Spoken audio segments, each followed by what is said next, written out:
You're listening to The Globalist, first broadcast on the 22nd of January 2025 on Monocle Radio. The Globalist, in association with UBS.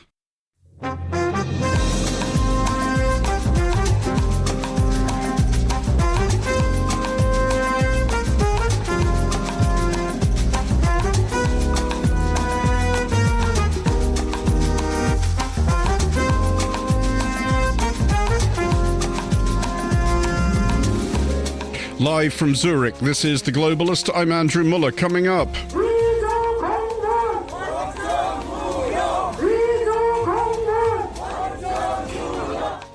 supporters of President Yoon Suk Yeol of South Korea lend their support as their man begins explaining himself to a court. Also ahead, we've never had such weak leadership in the nuclear era when dealing with an adversary who has nuclear potential.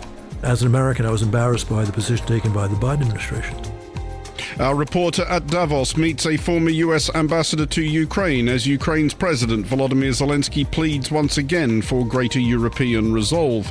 We'll find out what a change in US administration looks like from the perspective of the intelligence services. Plus, we'll take a look at how the World Economic Forum is seen from Asia, and we'll review the morning papers out of the UK and Switzerland. All that and more coming up on The Globalist, live from Zurich.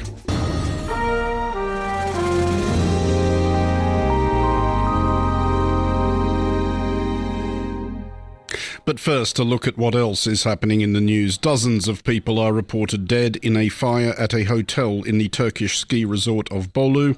Israel's senior-most soldier resigns over security failures ahead of the Hamas attack of October 7th, 2023. And US President Donald Trump threatens tariffs on goods from China, Mexico and Canada. Stay tuned to Monocle Radio throughout the day for more on those stories. But now, in South Korea, a president is being made to answer for his attempt to overthrow the constitutional order to his own advantage.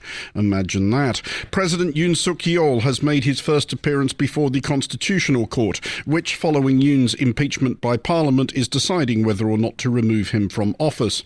A separate criminal investigation is pending on possible charges of leading an insurrection. In his opening remarks, Yoon declared himself a firm believer in liberal democracy. It remains to be seen how he reconciles this statement with last month's botched attempt to impose martial law. Well, I'm joined now by Steve Borowiec, Nikkei Asia staff writer and editor in Seoul. Steve, first of all, to the big question, which is how much trouble is President Yoon potentially in? Well, that's kind of the million-dollar question. I mean, the charge that he's facing of insurrection and abuse of power carries even the possible the death. It can even come with a death penalty, so it's definitely very serious. His legal team is working very hard to paint him as entirely blameless and as a kind of victim in all of this. It remains to be seen how successful they will be in that. But I mean, despite all their efforts, like according to legal analysts that I've spoken to, Yoon was at fault in the way that he declared martial law because he did not follow the legally prescribed procedure for doing that. The Constitution quite clearly stipulates that the president has to alert the National Assembly of any plan to announce martial law, and Yoon didn't do that, and he dispatched soldiers to the scene, and it was this whole violent and unfortunate spectacle. So it's above my pay grade to say exactly what will happen to him, but he's definitely up a creek, shall we say. I mean, there is another million-dollar question attached to this affair, which is the one of what he actually thought he was doing in the first place and why he thought he was doing it. Are we any clearer on that than we were when he declared martial law to widespread bewilderment about 6 or 7 weeks ago? Well, he said kind of a couple of different things. I mean, he said that initially he said that he had to kind of paralyze state affairs in this way to prevent the overtaking of South Korea's liberal democracy by these anti-state forces. And when he said that, he was referring to the political opposition, which are kind of left-wing leaning. And if you, as I've done, if you go to the protests in Yoon's favor and you talk to the folks there, many of whom are elderly, they will share with you all kinds of quite outlandish conspiracy theories about how the political opposition is replete with spies who are acting on behalf of China and North Korea and who are covertly planning to turn South Korea into a kind of province of either China or North Korea. Once this all kind of blew up in Yoon's face, he walked back his initial rhetoric a bit, and he said that, he didn't earnestly mean to implement martial law, that this was all kind of an act of political theater. It was meant as a warning to the political opposition who control the legislature and who have a deeply antagonistic relationship with Yoon. So, I mean, it's anybody's guess what actually he was thinking. I think probably we can all conclude that the outcome that he's now grappling with is not the one that he wanted. You mentioned those protests in his favour, and we did hear a short amount of audio from them at the top of the show. Who are, though, President Yoon's people? You mentioned a lot of the people you spoke to tended towards the elderly and conservative and possibly somewhat paranoid, but is that really his key demographic? Does he have any significant pockets of support in any sectors of Korean society? Just anecdotally, I would say they all tend to be older. The people who are involved in this, I had coffee with them just last week, are trying very deliberately to push back against that perception. They're trying to, they've created this kind of youth committee, and they're meeting with foreign journalists, and they're, operating their own kind of messaging apparatus to get the message across that it is not just old people who sort of have this kind of nostalgic attachment to the dictatorships of yore, that it is also young people and people from all walks of life who are in favor of the way that Yoon has handled this. I don't think we have sturdy enough data to say just how, just what the demographics of his supporters are, and there's a lot of uncertainty as to how reliable the polls are on this question, because if you look at conservative online forums, they will say things like, if a polling company calls you and you are conservative, always tell them that you're in your 20s or your 30s, because we want people to think that this is a sort of a young and fresh movement and not just a bunch of old fogies. So there's a few things going on. But I'll just say, if you attend these protests in person, definitely the anecdotal impression is that it's like 80%, if not more, older people. Well, let's bring this back to the proceedings as they currently exist. This is President Yoon appearing before the Constitutional Court, which will decide whether or not to sling him out of office. If somehow or for some reason they don't, can President Yoon really plausibly continue in office? Has he said what he intends to do, even if he does somehow get out from under this? Well, technically, the technical protocol is that if the Constitutional Court votes to overturn the impeachment, that he would immediately return to office and he would just, go back to being president. What he would actually be able to accomplish as president is a whole other question. I mean, he had a very uncooperative relationship with the opposition at the best of times, with all of this baggage and with him carrying the weight of having been the one who doomed the country to these several months of turmoil and all the kinds of economic harm that have come with it. The currency has tumbled. GDP is coming out tomorrow, and analysts are expecting it to be a pretty grim performance. How he would continue to be the head of state for a couple more years with all of this hanging over his head, I don't know. But we'll have to wait and see what the court decides. And just to be clear, are the criminal proceedings against him entirely detached from this process? Like, is there a scenario under which the Constitutional Court might decide to overturn Parliament's impeachment, but he is still prosecuted by criminal courts? Yeah, that could still happen. So as president, he enjoys immunity to criminal charges generally, but the infraction that he's being charged with, that he's alleged to have carried out, is insurrection and abuse of power. They're like the two things that a sitting president can be prosecuted for. So, yeah, these are two kind of parallel things. So even if he returns to office, he could still face those criminal charges. And I just wanted to ask finally as well about how Korean media is treating this. Obviously, it is an absolutely extraordinary story with any number of angles, and you would have thought immense opportunities for journalists and media outlets. But is there a lot of comparing and contrasting, perhaps even somewhat self-congratulatory comparing and contrasting between how South Korea has handled a president going off the rails versus how the United States has handled the same situation, more or less by re-electing him 4 years later? I don't think anybody's celebrating that. Yeah, I mean, there's the in your question, there's a little bit of implied, the idea that South Korea handled it better. I mean, I think that the feeling here is that it's still very much an ongoing thing, and it's really kind of messing up the country on a day-to-day basis. It's making it harder for the state to answer very real questions of economics and security. So I don't think anybody's gloating just yet. I mean, I remember there were memes that went around right after Yoon got impeached, sort of here, look at this, Americans, this is how you handle a naughty leader. But I mean, Yoon is still the president, and there's still no guarantee that he will be removed from office. If he is removed from office, it probably won't be for at least a few more months. So I think the general perception here is that there's still nothing to gloat about. Steve Borowiec with Nikkei Asia, thank you very much for joining us live from Zurich. This is The Globalist.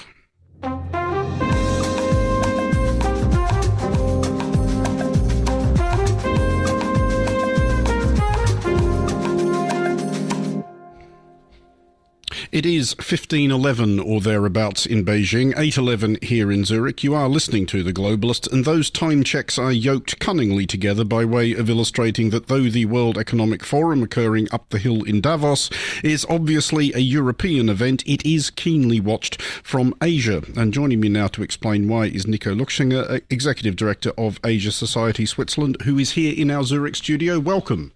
Good morning, Andrew. Good to be here. Thank you for getting up this bright and early. Before we talk about Davos in particular, though, I was just introduce to us, if you would, the Asia Society Switzerland. What is its purpose, and what are you working on at the moment? Sure, thank you. The Asia Society Switzerland is a non-profit organization, as the name suggests, based here in Zurich, Switzerland, and our aim is to increase what we refer to as Asia competence, a broader understanding and appreciation of Asia's role and influence in the world. So how important is Davos to you? And I guess by extension, how important is Davos to Asia?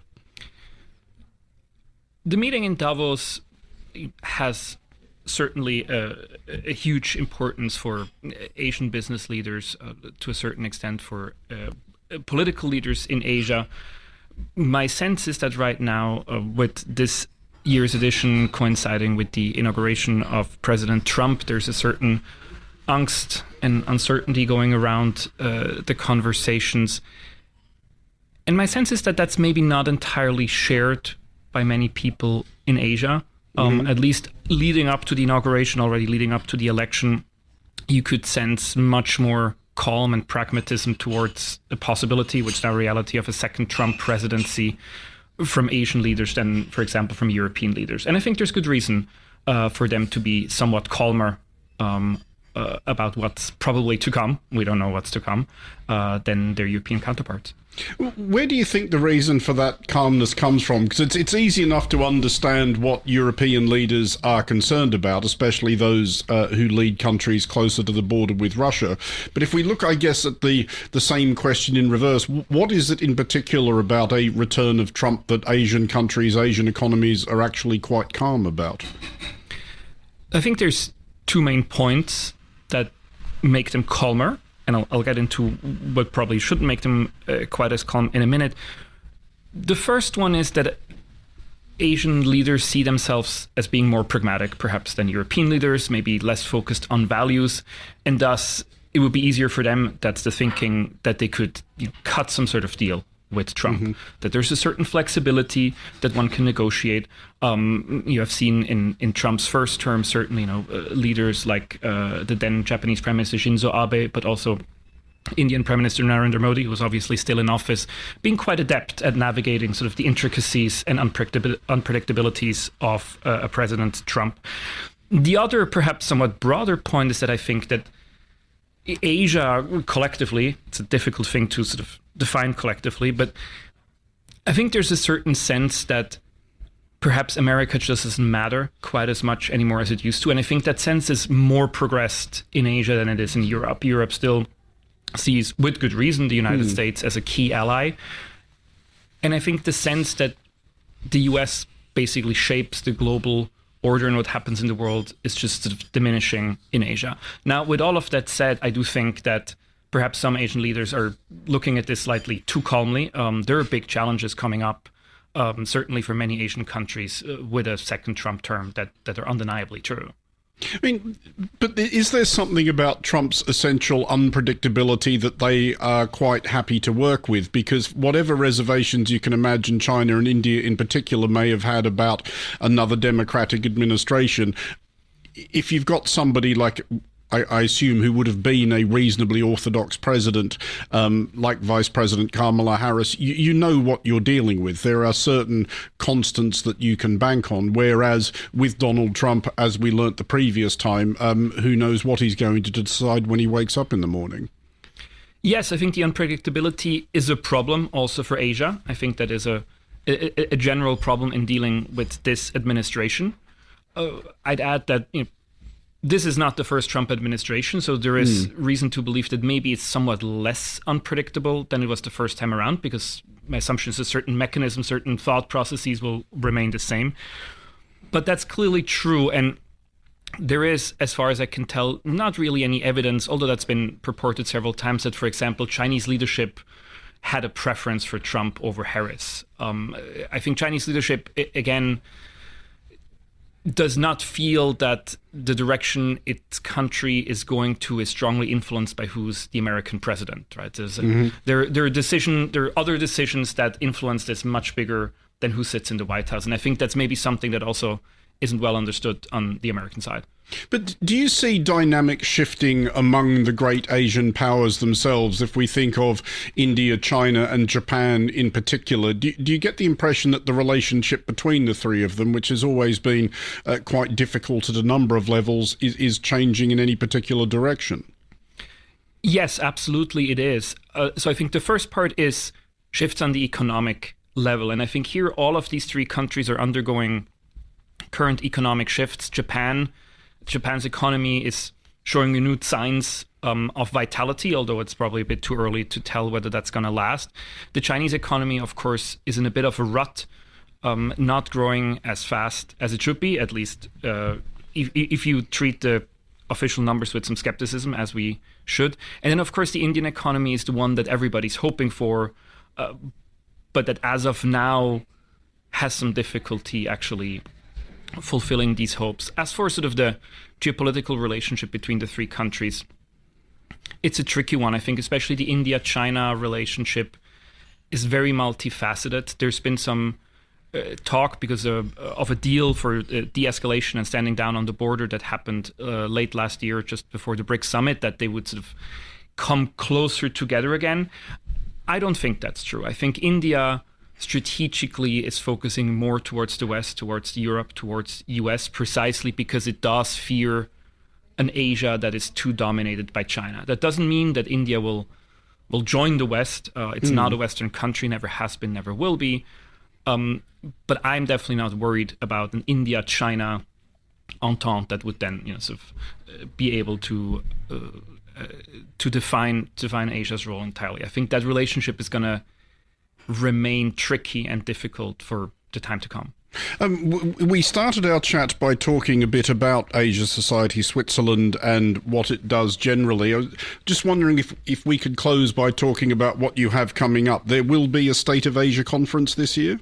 Exactly. State of Asia is our flagship conference, taking place on November 6th this year, so it's still quite a far way out.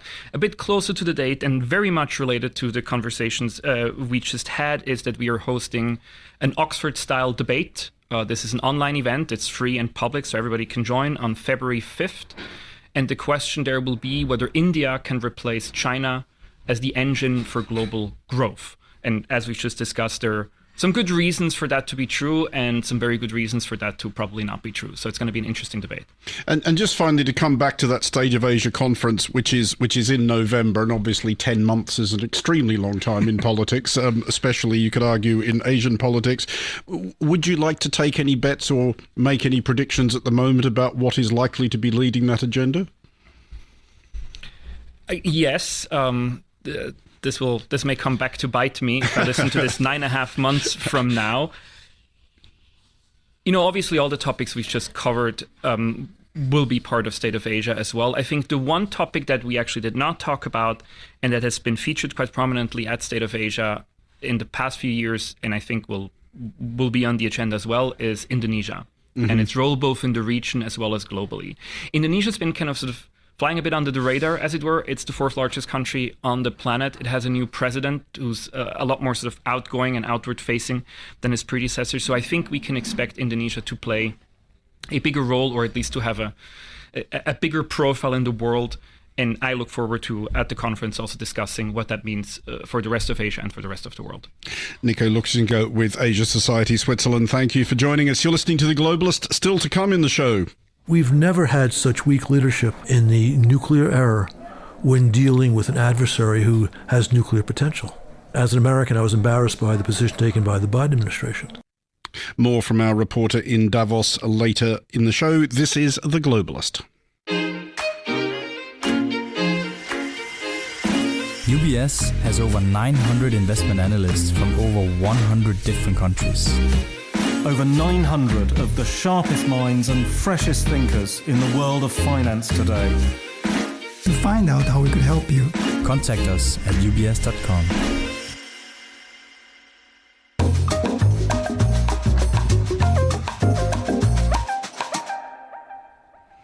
You are listening to The Globalist live from Zurich with me, Andrew Mueller, and let's continue now with a look at today's newspapers out of London. And joining me from our studio in that very city is Simon Brooke, the journalist and communications consultant. Simon, first of all, to the Financial Times, Martin Wolf is doing as many people are, I guess, and furiously trying to predict what Donald Trump's restoration means for the US economy.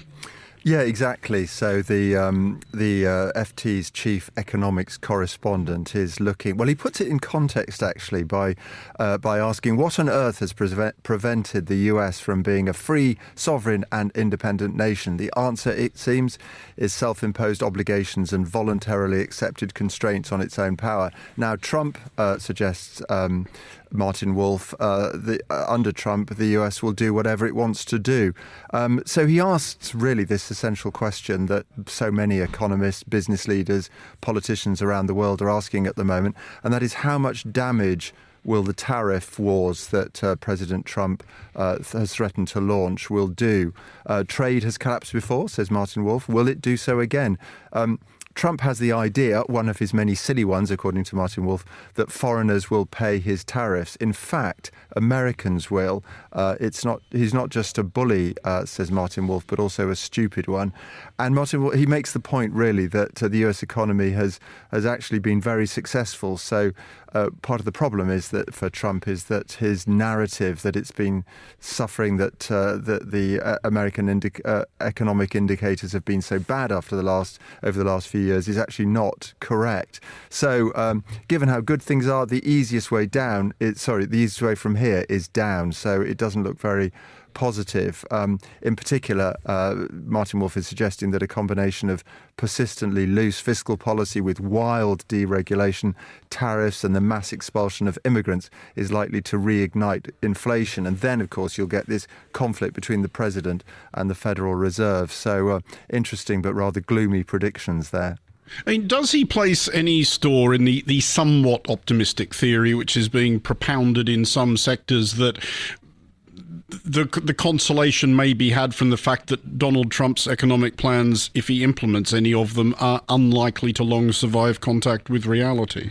Well, I think, this is really exactly the gist of the piece. And I think, as you say, a lot of other commentators have pointed out that obviously inflation is one of the things that has made US consumers unhappy with the Biden administration. But when it comes to tariffs, when it comes to reducing the workforce with drastic action against immigration, that is only going to provoke a new wave of inflation, which will see prices rise, but also see a need for, as Martin Wolf points out, this increase in interest rates. So, yeah, there is an economic inconsistency here. I think what will be interesting will be to see where Trump, as a populist leader, places the blame. Obviously, he doesn't want to accept it himself, unlike any politician. But populism is so much based on the fact it's not your fault; it's someone else's fault. So it will be interesting to see, as I say, who Trump manages to pin the blame on when it comes to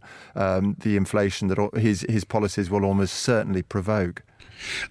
In related developments, the New York Times is attempting to communicate to its readers a sense of the European reaction to Trump's restoration. They are doing so beneath one of those typically ponderous New York Times headlines: Europe braces for a new Trump era, uncertain about what it means.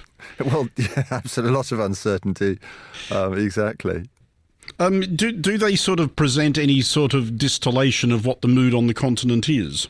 Well, I think, as you can imagine, it's one of, great uncertainty. There's a lovely quote here from Andy Hunder, who is president of the American Chamber of Commerce in Ukraine, and this was at a party in Davos. "We expect President Trump to surprise us, but we don't know what the surprise will be," he says. So there's a feeling, I think, of, according to this piece, of real anxiety. As you can imagine, people are very nervous.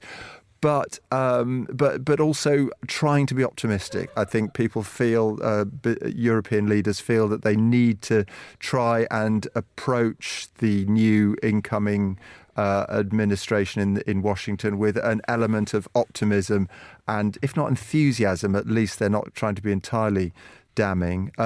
This piece is quite interesting because it introduces us to what is called, what the New York Times calls, the Trump Task Force, which apparently has spent most of 2024 working on possible responses to changes to American trade and foreign policy. The group is headed by Alejandro Carrazes, who is an experienced staff member at the EU Commission and has considerable expertise in international relations. He declined to comment, according to the New York Times, for this article, and I'm not surprised. Obviously, he wants to keep his powder dry. But it is interesting, this grouping, which has been working to prepare Europe for the second coming of Trump. And I think just as President Trump, we're told, is more prepared for his second time in the White House, it does look as if Europe is, having been caught by surprise the first time around, has certainly put in provisions this time that will make it better able to handle the unpredictability of Donald Trump. Well, pivoting to something completely different, Reuters is reporting on quite a turnaround at Netflix. Yeah, interesting, because it was over the last few years that many commentators have been wondering whether Netflix has overstretched itself, whether its policy of constantly acquiring new subscribers could actually work financially and deliver results. But yeah, Netflix is doing very well, a real turnaround here. It added nearly 19 million subscribers in its fourth quarter, according to Reuters, which means that the total subscriber base is now over 300 million. And this sort of increase in number of subscribers has given Netflix the confidence to raise its prices, certainly in the US, excuse me, the US, Canada, Portugal and Argentina. And interesting to look at why Netflix is enjoying this renaissance. It seems its leadership position is absolutely running away with the streaming market, according to Paolo Pescatore, who is an analyst at PP Foresight, flexing its muscles to increase these prices. And it seems that obviously it's all about content. The Netflix has invested in content, but also live streaming events that have drawn tens of millions of viewers. The heavyweight boxing match, for instance, between Jake Paul and Mike Tyson in November attracted 65 million streams. I wasn't one of them, but certainly very appealing there and good news for Netflix. And just finally, someone in the Times is attempting to make a case for that particular strain of Spanish architecture, which is both utilitarian and totalitarian. Well, exactly, absolutely. So these were apartment blocks which exploded. Well, not literally, but building of apartment blocks which exploded during the 60s and 70s under General Franco, the fascist dictator of the country. And this is a new book that points out that they are very characteristic of Spanish architecture since its appearance in the 1960s. Now, this is interesting because this is the green awning. Apparently, is a signature piece for these apartments. This green awning has been the most characteristic element of Spanish architecture, according to Pablo Arboleda, who is the author of Toldo Verde, which is green awning. Everything we see arises from these green awning neighbourhoods, and they have not been given the importance they deserve for understanding our current society. So just interesting, that sort of ugly, brutalist architecture that architects and others enthuse about, whereas perhaps the people who live there are not so keen on. Simon Brooke in our London studio, thank you for joining us. You're listening to The Globalist live from Zurich. Here is what else we are keeping an eye on today. A Rwanda-backed rebel group, M23, has taken another town in the east of the Democratic Republic of Congo. Having seized Masisi a couple of weeks ago, M23 have now moved in on Minova, placing them just 25 kilometres from the regional capital, Goma.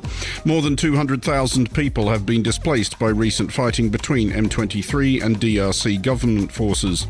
A senior Libyan police officer has been arrested in Italy on a warrant issued by the International Criminal Court. Osama Najim is wanted over crimes associated with his oversight of a detention centre in Tripoli, inmates of which have long reported torture and other abuses. Najim was arrested in a hotel in Turin, apparently on his way to a football game.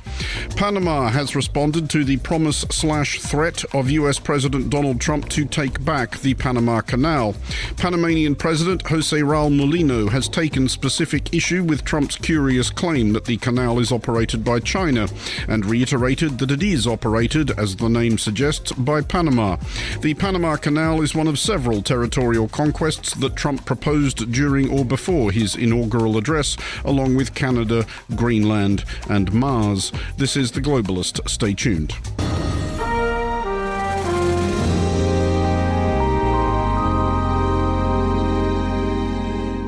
This is The Globalist live from Zurich with me, Andrew Mueller. President Donald Trump's new US administration has taken credit for making peace in Gaza, but it is far from certain that the current ceasefire will hold. Jonathan Panikoff is a former US intelligence official and currently director of the Scowcroft Middle East Security Initiative at the Atlantic Council. Monocle's Chris Cermak spoke to him in Washington, D.C. about Gaza and US intelligence gathering. Chris began by asking what a presidential transition looks like from an intelligence perspective. I oversaw the intelligence community's support for the presidential transition from President Trump's first term to President Biden. It will have looked different this term, but there's a couple of factors that will remain the same. So one is the intelligence support always continues no matter who the incoming president is going to be. And you start usually with a couple of things. One is the incoming president will start receiving the Presidential Daily Brief, which is the set of articles prepared by the intelligence community on a daily basis so that the president can get up to speed.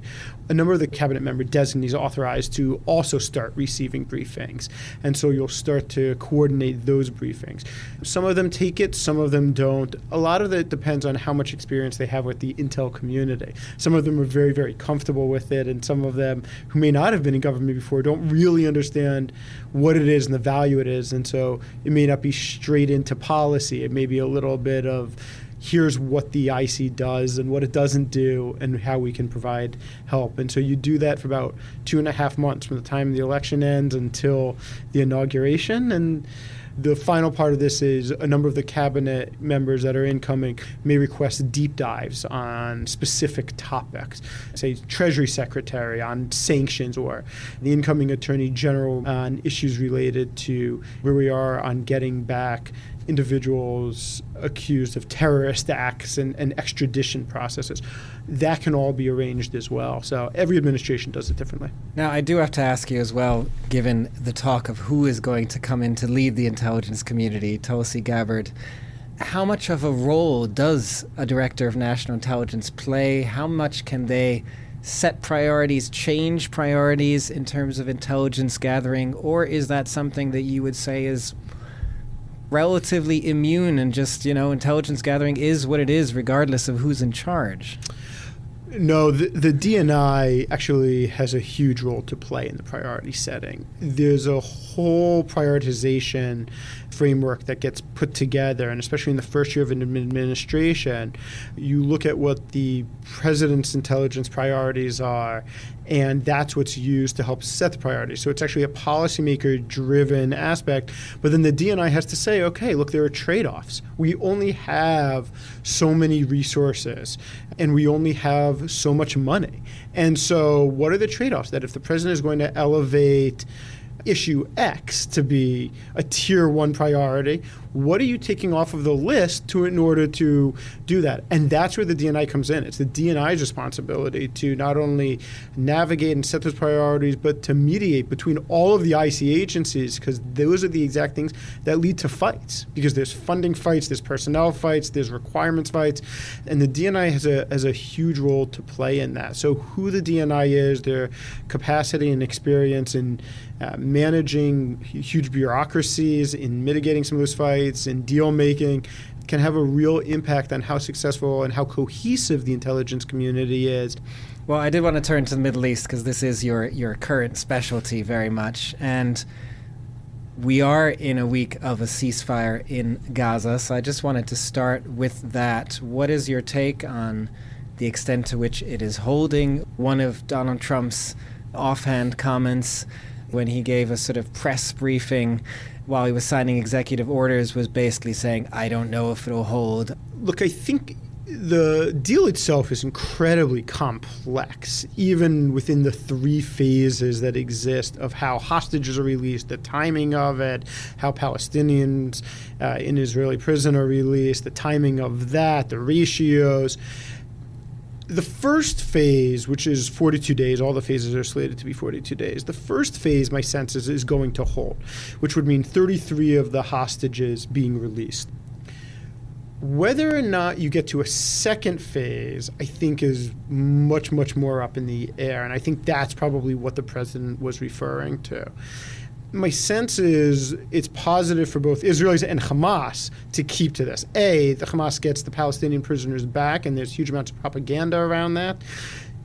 B, there's been such intense political pressure in Israel for the hostages to be released. For that not to go forward based on an Israeli decision-making, I think would really put the Netanyahu administration in a fairly bad place with the Trump administration.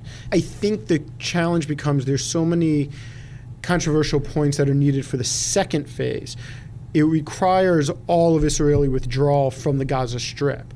Without security mechanisms in place, I don't think that's really necessarily likely to happen. Theoretically, it requires Israel even to move away from the Gaza-Egypt border, from the so-called Philadelphia corridor. That's almost certainly not going to happen. And Hamas is very divided. Hamas in the Gaza Strip is in a very different place than Hamas external leadership based in Doha negotiating. And in the Gaza Strip, there's no doubt Hamas is meaningfully diminished. But certainly you saw, even from the propaganda of the rally, when the hostages were released, the 3 of them, Hamas clearly wants an opportunity to regroup. And they may see it actually in their interest for Israel to continue to be, in their minds, a pariah in the Arab world that stops normalization, a pariah in Europe. And so they actually may view it as more positive for the war to restart, frankly, after 42 days. So there's a lot of challenges going forward. It was Chris Cermak in Washington, D.C., speaking to Jonathan Panikoff at the Atlantic Council. This is The Globalist, live from Zurich.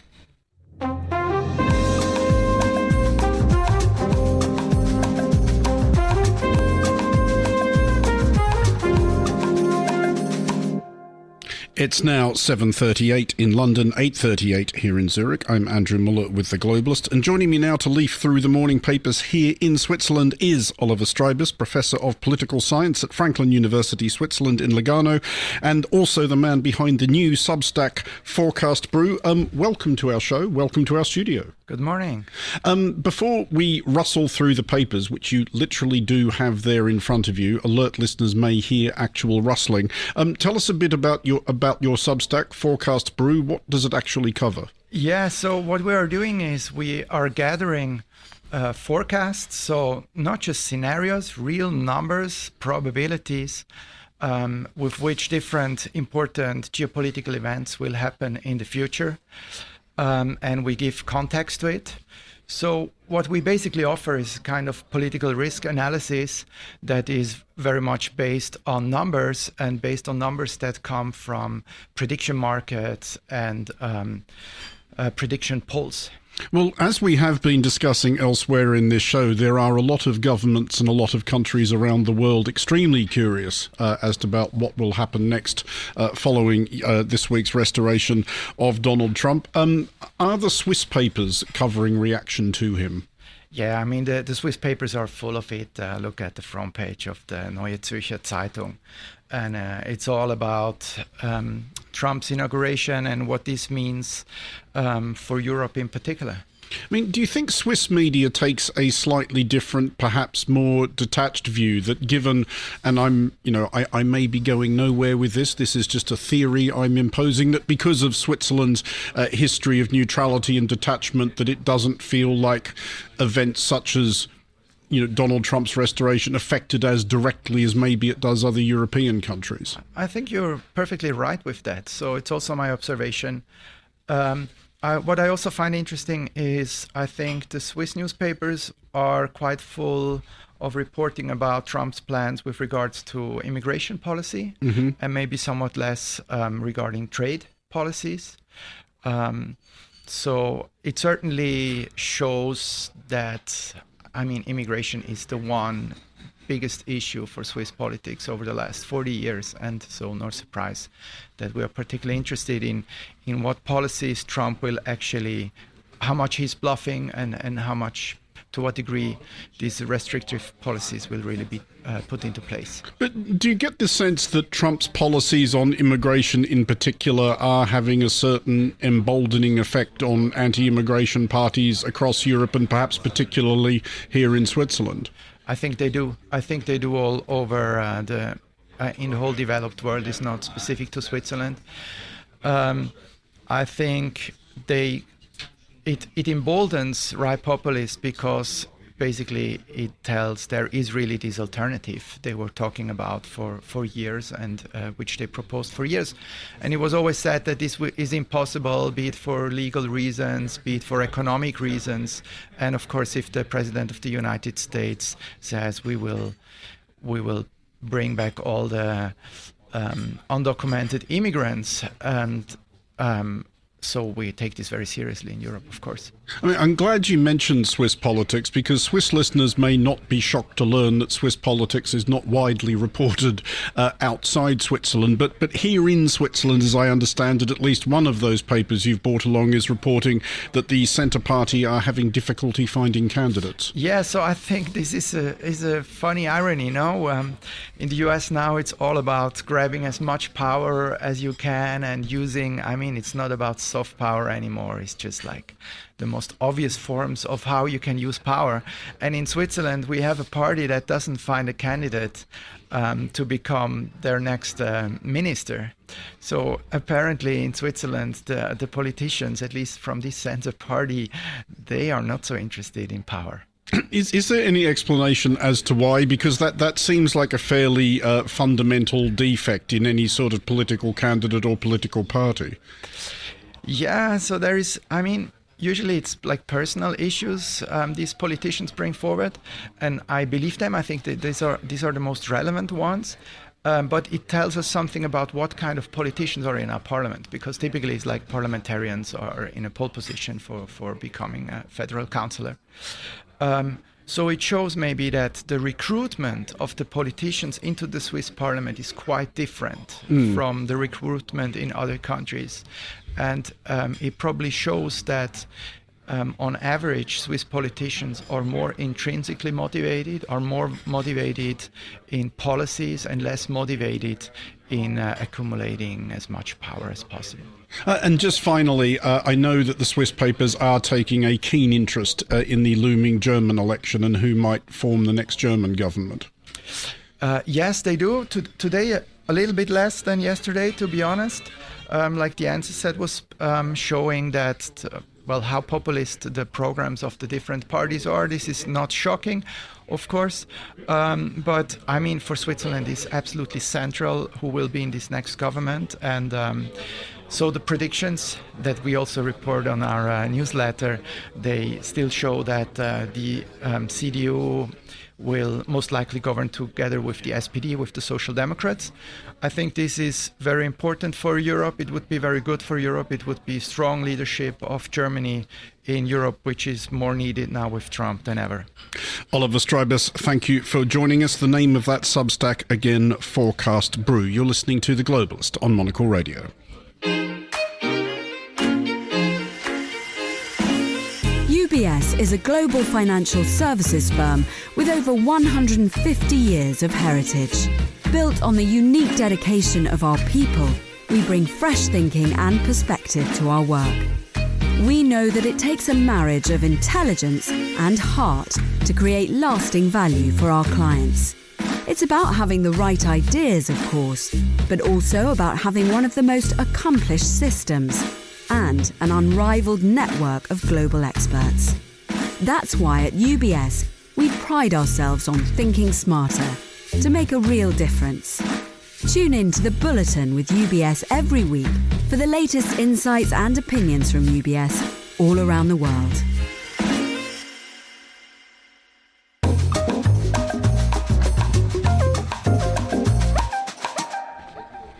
You're listening to The Globalist live from Zurich with me, Andrew Mueller. And let's turn our focus to the World Economic Forum now as world leaders continue descending upon Davos. Speaking yesterday to a packed Congress Centre was Ukrainian President Volodymyr Zelensky, who urged his European counterparts to take collective steps to defend their continent. His statement came as US President Donald Trump repeated his promises to put an end to Ukraine's war with Russia.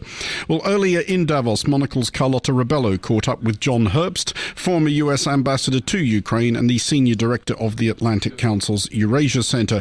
Carlota started by asking Ambassador Herbst about his take on the current state of the conflict. I think the quote-unquote common wisdom in the West is wrong. The notion that Russia is inevitably grinding forward and with little chance of, in fact, that grind stopping. First, this is based entirely on the ground war in Ukraine. We all know that over the past 6 or 8 months, the Russians have conquered again 1,600 square kilometers of Ukrainian territory. We know it's cost them several hundred of thousands of casualties, including 100,000 dead. So a very bad ratio. And there are reports today that as many as 10,000 of the 25,000 North Korean soldiers who deployed to fight Ukrainians in Kursk, Russian territory, are now either dead or wounded. So that contingent may not be a factor in a matter of 6 or 8 weeks. But it's true that the Russians have pushed forward at great cost. But no real attention is paid to the fact that the Ukrainians have driven the Russians off the Black Sea, and that the Ukrainian airstrikes, not brutal like the Russian airstrikes, which target hospitals and civilian energy installations, but Ukrainian strikes going after ammunition depots, oil and gas infrastructure, which have clear military use, and the Russians are able to deal with this. So the Ukrainians now have the best zone drone force in the world, by far. And then there's finally the fact that it's now over 5 months since the Ukrainian offensive into Kursk Oblast of Russia began. And if you go back and read the commentary on that, backgrounding senior Western officials saying, we don't know why the Ukrainians are doing this, they're weakening themselves, they're not going to be able to stay in Russia. Here it is, over 5 months later, and the Ukrainians are holding on doggedly to about 40 or 50% of what they took in August and September. So they've got a bargaining chip for the war. There's been complete underestimation of the Ukrainians, which continues to this moment. Now, I wanted to touch on a couple of points of what you just mentioned. And when you mentioned about the drone force, right. One of the particular interesting things about Ukraine's military behavior in this particular war is that it's actually one of the few armies that has tested almost every single available weapon deployed in the field. It could have been tested in labs, but not in the field.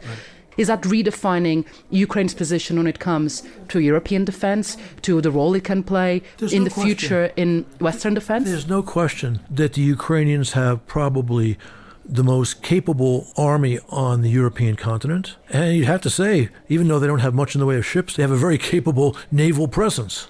And again, they are the world leaders in drones. So they've got a remarkable capability, which would be a big boost for Western security if our leaders were not so pusillanimous on the issue of Ukraine entry into NATO. I want to stay on that point. What do you think is a delay for? Well, is it because then it drags NATO into the war officially? It's very simple. The West, in the period of the Russian big invasion, has been led principally by the Biden administration in Washington and the Scholz team in Berlin, and its weak and weaker leaders. We've never had such weak leadership in the nuclear era when dealing with an adversary who has nuclear potential. As an American, I was embarrassed by the position taken by the Biden administration, and Scholz was even weaker than Biden. I think that's the principal reason. Now, Trump has a different take on these things. I don't think he's intimidated by the Russians at all, but I'm not sure he fully understands how dangerous Russia is for the United States, although I think his foreign policy team does understand that. And I think Trump is going to make a serious effort, which could well be successful, to end the war and create a durable peace. You mentioned there that his foreign policy team will, of course, know better and the impact, but the question I have for you is, will he listen to them? I think we've seen in the period the last 2-3 weeks before the inauguration a certain striking way, even provocative way, of expressing himself on major international issues, which has once again upset some people's apple carts. So that characteristic hasn't changed. But what I think is interesting and new, reflecting new circumstances, despite what some of Trump's strongest supporters proclaim from the rooftops, Trump behaves as if a Ukrainian defeat is bad for the United States. He's the one who enabled the Republican, he removed Republican opposition that was blocking the aid package to Ukraine for 7 months. He said when that happened in the spring of last year that Ukraine's survival is important to the United States. You don't hear that from those very loud supporters who are clueless on how dangerous Russia is to the United States. He said just a few weeks ago he's not going to abandon Ukraine to Russia.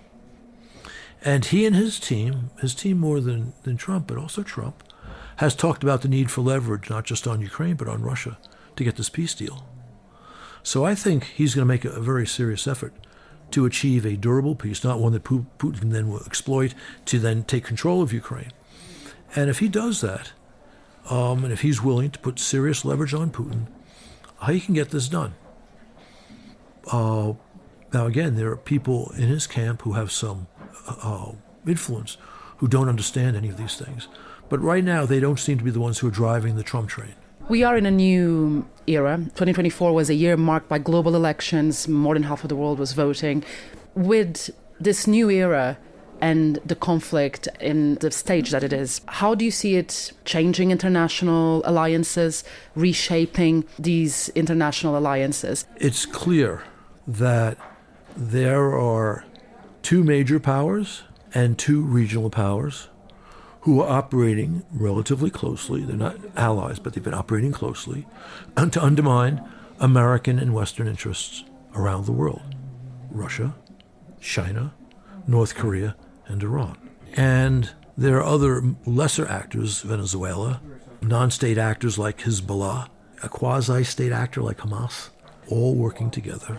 And that the greatest danger over time is China, because China has a real economy. And given how weak Russia's conventional military has proved in this war, it's now clear that China's got the second most powerful conventional military in the world. They obviously are nowhere near us or Russia on nukes, but they're trying hard. If we really think that Xi is the greater threat over the long haul, and I believe that's true, then the way to reduce China's threat to us is to soundly beat Putin in Europe. And Biden would sometimes say that, but not in a coordinated, disciplined way to make that case persuasively to the American public. And it's not clear that Trump understands it. I mean, he did call Russia for the first time an adversary just recently when talking about the Arctic. So maybe he's coming to understand this. But what we do know about Trump is he understands that this war should stop. And it can't stop via Ukraine's submission to Russia. And understanding those two things, a strong person like Trump can cut a deal that'll work. That was John Herbst, former US ambassador to Ukraine, speaking to Carlota Rebelo. And Carlota will be presenting again a special edition of The Briefing live from Davos at midday UK time. You are listening to The Globalist on Monocle Radio.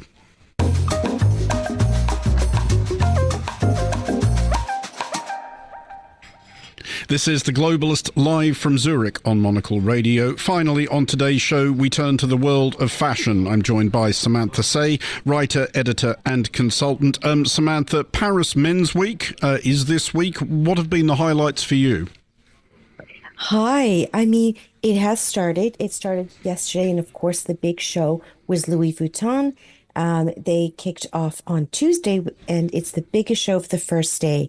So it was at the Louvre, and it featured beautiful outerwear such as leather baseball jackets and overcoats and tweeds, as well as like striking pink cardigans that riff off the brand's damier motif.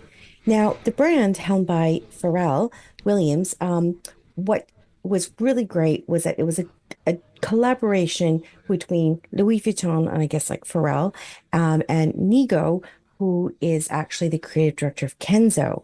And what they've done is they've sort of taken sort of bits and bobs from their own personal collection, such as Warhol prints, Birkin bags, skateboards, and whatnot, and they've incorporated that into the collection. And their personal items will actually be going up for auction on Jupiter, which is the Pharrell-owned auction site later this month. So that's what's been really exciting, and everyone's talking about, you know, this collaboration, which is almost like a full circle, if you will. You know, they collaborated together on the Billionaires Boys Club and other projects. So that's definitely one of the highlights. Another highlight is that Peter Copping will make his debut at Lanvin. It's the brand's return to the calendar after a 2-year hiatus. Lanvin, which is the oldest French couture brand, will be held on the last day of Paris Men's Week on the eve of couture, which is very fitting, of course.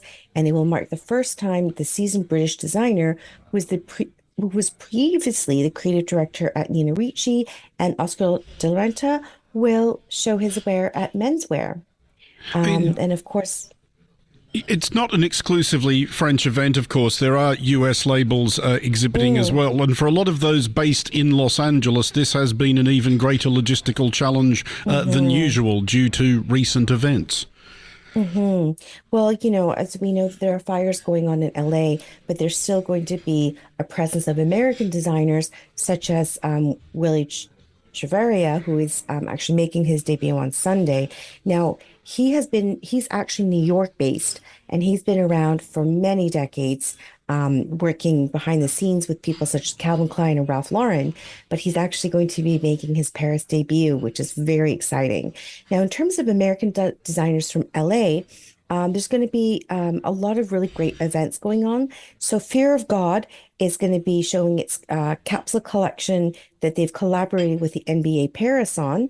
And so that's going to be really great to showcase both the brand and, of course, the sport together, which have always been a huge inspiration for the brand.